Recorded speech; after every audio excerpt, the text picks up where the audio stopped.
அனைவருக்கும் வணக்கம். சுய ஜாதகங்களின் அடிப்படையில 5ஆம் இடத்தில் ராகு பகவானும் 11ஆம் இடத்திலே கேது பகவானும் இருக்கும் பொழுது ஜாதகர்களுக்கு எப்படி பலன்கள் அமையும், அதை பற்றி தான் இந்த பதிவுல தெளிவாக பார்க்க போறோம்.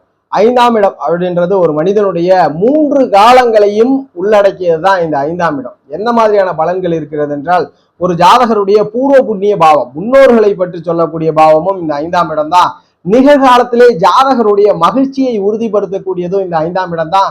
எதிர்காலத்தை சொல்லக்கூடிய குழந்தைகளை பற்றி சொல்றதும் இந்த 5ஆம் இடம் தான். முக்காலங்களையும் தன்னுள் அடக்கி இருக்கக்கூடிய ஒரு கோணமாக இந்த 5ஆம் இடம் விளங்குகிறது. ஜாதகருடைய மகிழ்ச்சி பாவம், ஜாதகருடைய பூர்வீக பாவம், அவருடைய முன்னோர்கள் சொத்துக்கள்லாம் ஜாதகருக்கு வந்து சேருமான்றத இந்த 5ஆம் இடம் உறுதிப்படுத்தி கொடுக்கிறது.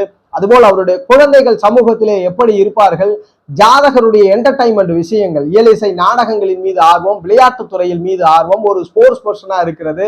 ரொம்ப முக்கியமான ஒரு பாவம்னா மனிதனுடைய மன உறுதி. ஒரு மனிதன் உறுதியான மனநிலை இருக்குமா, எது இழந்தாலும் எதை பெற்றாலும் மனிதன் எப்பொழுதும் ஒரே நிலையில் அவருடைய மனம் இருப்பதற்கு இந்த 5ஆம் இடம் ரொம்ப துணை. எப்படி சந்திரனை மனோகாரகராக வரையறுக்கிறோமோ, காரக கிரகம் தான் சந்திரன். ஒரு ஜாதகருடைய மனதை 5ஆம் இடம் தான் உறுதிப்படுத்துது. என் நிலை போனாலும் என் நிலை கவிழ்ந்தாலும் சரி, அந்த ஜாதகருக்கு உறுதி மனநிலைமையை இந்த 5ஆம் இடம் உள்ளடக்கி உள்ளது. அதிர்ஷ்ட பாவம், பணவர ஸ்தானத்திலே ஒரு மனிதனுக்கு எதிர்பாராமல் பிறர் கொடுக்கக்கூடிய அன்பளிப்புகள் 5ஆம் இடம் தான். ஒரு கிஃப்ட் கொடுக்குறாங்க ஒரு நபருக்கு, யாரோ ஒருத்தர் வந்து பாராட்டி அவர் செய்த செயலுக்கு ஒரு அங்கீகாரத்திற்கு ஒரு கிஃப்ட் கொடுக்கிறார், அவர் செய்த செயலுக்கு ஒரு நன்கொடை, இதெல்லாம் இந்த 5ஆம் இடத்துல தான் உறுதி செய்யப்படுகிறது. இப்படிப்பட்ட 5ஆம் இடம் இங்கே ராகு அமர்கிறார்.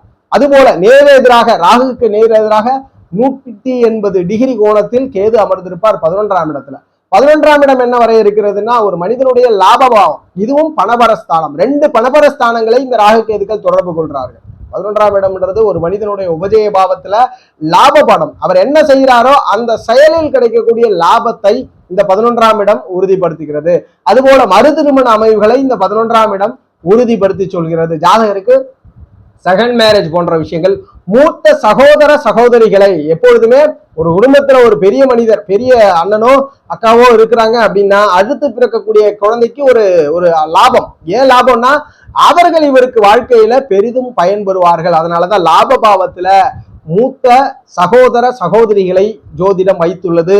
அதுபோல் நீங்க லாபம்னா எப்படிப்பட்ட லாபம்னா, ஒரு உதாரணத்திற்கு எளிதில் புரிஞ்சுக்கணும். ஏன்னா எல்லாருமே பயணப்படுறோம், வாழ்க்கையே ஒரு பயணம் என்பதனால பயணப்படக்கூடிய வழிகள்ல இங்க இருந்து நீங்க டெஸ்டினேஷன் ஒரு 400 கிலோமீட்டர் பயணப்பட போறீங்க. இந்த 400 கிலோமீட்டர் பயணத்திற்கு ஒரு கார்ல பயணப்படும் போது ஒரு டீசல் ஒரு குறைஞ்சது ஒரு 7000 ரூபாய் 8000 ரூபாய்க்கு டீசல் போடுறீங்க.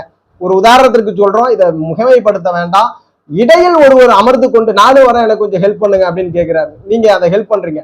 அவர் வந்து நான் டீசல் போடுறேன் அப்படின்னு சொல்றாரு, நானே டீசல் போடுறேங்க, நீங்க எனக்கு கொஞ்சம் எமர்ஜென்சியா உதவி பண்ணீங்கன்னு. அப்ப நீங்கள் கைமாறு செய்யாமல் எந்த செயலை செய்கிறீர்களோ அதுல ஒரு லாபம் வரும். நீங்க போயாகணும் அந்த பயணத்திற்கு, கண்டிப்பா அந்த 400 கிலோமீட்டர் நீங்க பயணப்பட்டாகணும், இடையில் கிடைக்கக்கூடிய லாபம். அதுபோல நீங்க என்ன செயலை செய்தாலும் அதில் ஒரு பங்கு அதிக விதமான பணத்தை கொடுப்பது இந்த 11ஆம் இடம் அப்படின்றத உறுதிப்படுத்துறோம். அதனாலதான் இங்க மூத்த சகோதர சகோதரிகள் இருக்கிறார்கள். என்னதான் வாழ்க்கையில உங்களுக்கு தாய் தந்தையர் கொடுத்தாலும் அதிலும் ஒரு பங்கு கூடுதலாக மூத்தவர்கள் கொடுப்பார்கள் என்பதுதான் நிதர்சனமான உண்மை. நிறைய பேர் கமெண்ட் பண்ண வேண்டாம், என்னுடைய சகோதரர்கள் ஆதாயம் இல்லைன்னு, ஏன்னா அது நம்ம அப்பாயின்மெண்ட்ல பாக்குறோம். அப்படி இல்லை, உண்மை இதுதான். உங்களுக்கு அங்கு சில சாதகம் இல்லாத இருள் கிரகங்கள் தொடர்பு கொண்டதனால் அந்த பாவம் உங்களுக்கு பொய்த்து போயிருக்கும். ஸோ அப்ப 11ஆம் இடத்துல கேது அமர்றார், இதை நம்ம பார்த்துட்டோம். 11ஆம் இடத்தின் பலனையும் பார்த்தோம், அதுபோல 5ஆம் இடம் என்ன தரப்போகின்றதுன்றதையும் பார்த்தோம். இதுல ராகு கேது அமர்ந்துறார். முதல்ல ராகு கேதுன்னா நம்ம எப்படி வரையறுக்கிறோம்னா ஷேடோ பிளானட், அதாவது இருள் கிரகங்கள், வீடற்ற கிரகங்கள், அதுபோல் ஒருமை பண்புகள் இல்லாத நபர். ராகுவை கரும்பாம்பாகவும் கேதுவை செம்பாம்பாகவும் வரையறுக்கிறோம். ஒரு முழுமையான கிரகம் அல்ல இந்த ராகு கேதுக்கள். இவர்கள் எங்கு அமர்ந்தாலும் அந்த வீட்டினுடைய தன்மையை சற்று இருள்படுத்துகிறார்கள் அப்படின்றது தான் உண்மை. இந்த அமைவுகள்ல ராகுவை பொறுத்த வரைக்கும் போகக்காரர்களாக வரையறுக்கிறோம். எதை எடுத்துக்கொண்டாலும் அதுல திருப்தி இருக்காது, வேண்டும் வேண்டும் என்ற ஆவல் இருக்கும். இதை புரிந்து கொள்வதற்கு முன்னோர்கள் பாம்பினுடைய தலையாக நமக்கு விவரித்திருக்கிறார்கள். தலை மட்டும் இருக்கிறது, வால்பகுதி இல்லை. அப்ப அவரால் திருப்தி பெற முடியாது. கடல்நிலை பருகினாலும் அதில் தாகம் அடங்காத ஒரு நிலை தான் இந்த ராகுவிற்கு உள்ளது. கேது நேர் எதிரானவர். எதுவுமே கிடைக்கல, வாழ்க்கையில் எதுவுமே கிடைக்காமல் விரத்தியில் ஞானம் பெற்றவர், விரத்தியில் ஞானம் பெற்ற ஒரு கிரகம். அதனாலதான் கேது அமர்ந்த பாவம் தடை, அப்படின்னு சொல்லப்படுது. அந்த தடை எப்பொழுது நிவர்த்தி அடையும்? முழு ஞானம் பெற்ற பிறகு அந்த தடை உங்களுக்கு கிடைக்கும். அந்த தடையிலிருந்து நீங்கள் விடுபடுவீர்கள். அறிவை அதிகமாக கொடுக்கும். அதனாலதான் பெரிய பெரிய உயரிய கண்டுபிடிப்பு நிகழ்த்தியவர்களுக்கும் பெரிய பெரிய சாதனை புரிந்தவர்களுக்கும் ஆராய்ச்சி புரிந்தவர்களுக்கும் ஏன் என்ற கேள்வி அதிகமாக கேட்டுக்கொண்டிருப்பவர்களுக்கும் இந்த கேது வலுவா இருக்கும். பெரிய ஆராய்ச்சி படிப்புகள்லாம் இந்த கேதுதான் துணை. புது கண்டுபிடிப்புகளுக்கும் கேதுதான் துணை. ஏன்னா இருட்டில் இருந்தும் ஒளியை பெற்றுவிடும். செம்பாம்புவாக வரையறுக்கப்பட்டிருக்கிறது. எதுவுமே கிடைக்காம திருத்தி. அது போலதான் உங்களுக்கு அந்த ஆதிபத்தியமும் இருக்கும். முதல்ல எதுவுமே கிடைக்காது. அதிக ஞானத்திற்கு பிறகு நீங்கள் அந்த ஆதிபத்தியத்துல மோட்சம் பெறுவீங்க அப்படின்றதா உறுதி. இப்படிப்பட்ட ரெண்டு வெவ்வேறு கருத்துக்கள். ஒண்ணு எல்லாமே எடுத்துக்கிட்டு இருக்கும், அந்த பாவத்துல தேடிக்கிட்டே இருக்கும். இன்னொன்னு அந்த பாவத்தை பத்தியே தேடாது. அந்த பாவத்துல தேடினாலும் கிடைக்காது, தேடியும் கிடைக்காத நிலையை கொடுக்கும். இப்படிப்பட்ட இந்த ரெண்டு கிரகங்களும் 5ஆம் இடத்துல ராகு என்ன பண்றார்? பூர்வீகத்துல இல்ல, நீங்க பூர்வீகத்துல இருக்க மாட்டீங்க. பூர்வீகத்துல இருந்து தொலைவுல தான் அவங்களை அமுச்சு விடும். அது போல குழந்தைகள் லேட் ஆகும். குழந்தைகள் இருந்தாலும் பெண் வாரிசுகளை கொடுக்கும். ரொம்ப இசை பிரியரா, இயலிசை நாடக பிரியரா, மகிழ்ச்சி பிரியரா இருப்பீர்கள். சிற்றின்பத்தில் அதிகம் நாட்டம் கொண்டவராக இருப்பீர்கள். அதிகம் திளைக்கக்கூடிய நபராக நீங்கள் அமர்வீர்கள் அப்படின்றத உறுதிப்படுத்துறோம். எப்பொழுதுமே தன்னை மகிழ்ச்சியாக வைத்துக் கொள்ள வேண்டும் என்ற எண்ணம் படைத்தவராக இருப்பீர்கள் அப்படின்றத உறுதிப்படுத்தி சொல்றோம். எதிர்கால சந்ததிகளும் அவ்வாறே அமைவார்கள். ராகுவிற்கு வீடு கொடுத்தவரை பார்க்கணும். ராகுவிற்கு வீடு கொடுத்தவர் ஆட்சி உச்சம், நீசபங்கம், வர்க்கோத்தமம், பரிவர்த்தனை, திக்பலம் போன்ற உயரிய ஸ்தான வலிவில் இருந்தாருன்னா உறுதியா குழந்தை பாக்கியம் தடைபடும், லேட்டா கிடைக்கும், அல்லது பெண் குழந்தைகள் கிடைக்கும். அது போல ஜாதகர் பூர்வீகத்தில் இருக்க மாட்டார், பூர்வீகத்திலிருந்து தொலைவில் இருப்பார். ரொம்ப என்டர்டைன்மெண்ட் பிரியராக இருப்பார். அதுபோல எக்ஸ்ட்ரா ஆக்டிவிட்டிஸ் அதிகமாக இருக்கும். விளையாட்டின் மீது ஆர்வம் அதிகமாக இருக்கும். துணிகரமான செயல்கள் இருக்கும். மனது எப்பொழுதுமே உறுதியாகவும் விசாலமாகவும் வைத்திருக்கக்கூடிய நபரா இருப்பார். வீடு கொடுத்தவர் நீசம், ஜாதகர் பூர்வீகத்துல இருக்கலாம். வீடு கொடுத்தவர் நீசம் பெற்றுட்டார், ஜாதகருக்கு பூர்வீக ஆதாயம் உண்டு, உடனடியாக குழந்தை பாக்கியங்கள் உண்டு அப்படின்றத உறுதிப்படுத்துறோம்.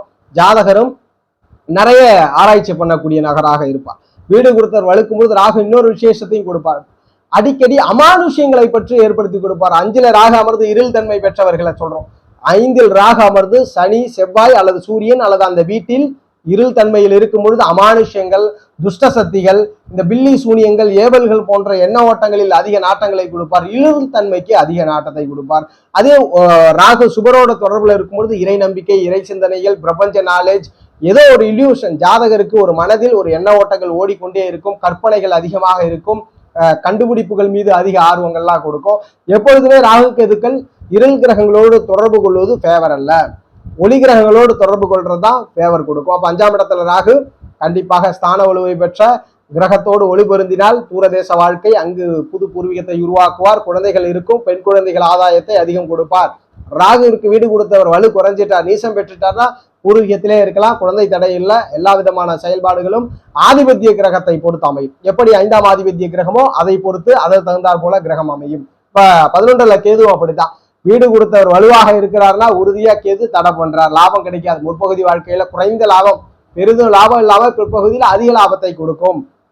அதுபோல வீடு கொடுத்தவர் நீசம் என்றால் கண்டிப்பாக கேது தடை கொடுக்கறதே இல்லை. ஆரம்ப காலத்திலேருந்தே உங்களுக்கு நல்ல ஒரு இன்கம் இருக்கும். ஆதிபத்திய கிரகத்தினுடைய நிலைப்பாடை பொறுத்து 11ஆம் அதிபதி எப்படி இருக்கிறாரோ அதை பொறுத்து. இதுல ஒரு ராகுக்கு ஏன் ஒளி கிரகங்களோட தொடர்பு வேணும், ராகுக்கோ கேதுக்கோ சொல்றோம்னா, குளிர்காலங்களில் கிடைக்கக்கூடிய வெந்நீரை தான் நாம் அனுபவிக்க முடியும். வெயில் காலங்களில் கிடைக்கக்கூடிய வெந்நீரை அனுபவிக்க முடியாது, அது நமக்கு எரிச்சல் ஊட்டும். அது போலதான் ராகு கேதுக்கள் இருள் கிரக தொடர்பு வெயில் காலங்களில் கிடைத்த வெந்நீரை போல, ஒளி கிரகங்களுடைய தொடர்பு குளிர்காலங்களில் கிடைத்த வெந்நீரை போல செயல்படும் அப்படின்றத உறுதிப்படுத்துறோம். அப்ப 5ல் ராகு இருப்பது தூரதேசம், வெளிநாடு பயணங்களை குறிக்கிறது. அதுபோல லேட்டா குழந்தை பாக்கியங்களை கொடுக்கிறது. முற்பகுதி குழந்தை பாக்கியம்னா பெண் வாரிசு அமைவுகளை கொடுக்கிறது.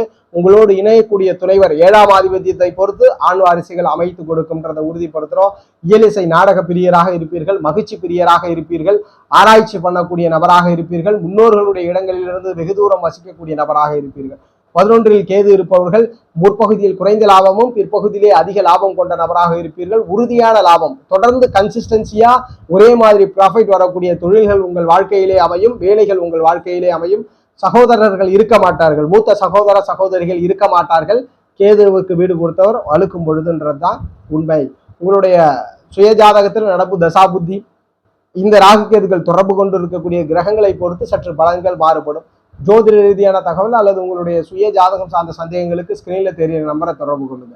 வாழ்க வளமுடன்.